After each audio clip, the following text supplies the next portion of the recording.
Today, we step into one of the earliest stories after Adam and Eve left the Garden of Eden. It is the story of their two sons, Cain and Abel, a story of worship, choices, jealousy, and God's call to the human heart. Adam and Eve had two sons. The firstborn was Cain, who worked the ground as a farmer. The second was Abel, a shepherd who tended flocks. Both brothers came before the Lord to bring an offering. Cain brought some of the crops from the soil he had worked. Abel brought the firstborn of his flock and the best portions of fat from them. God looked with favor upon Abel and his offering, but he did not look with favor upon Cain and his offering.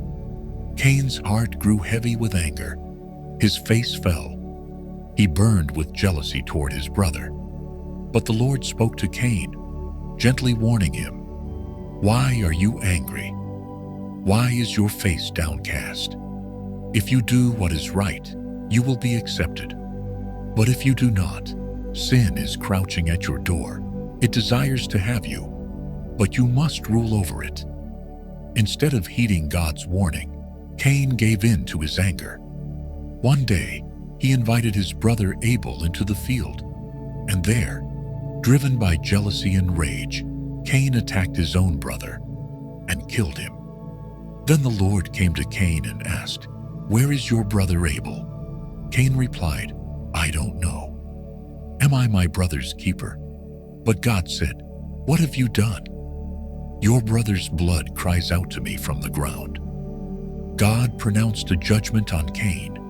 The ground would no longer yield crops for him, and he would become a restless wanderer upon the earth. Cain cried out, "My punishment is more than I can bear. Anyone who finds me will kill me." But God, in his mercy, placed a mark on Cain, so that no one who found him would harm him. And Cain went away from the presence of the Lord, living east of Eden.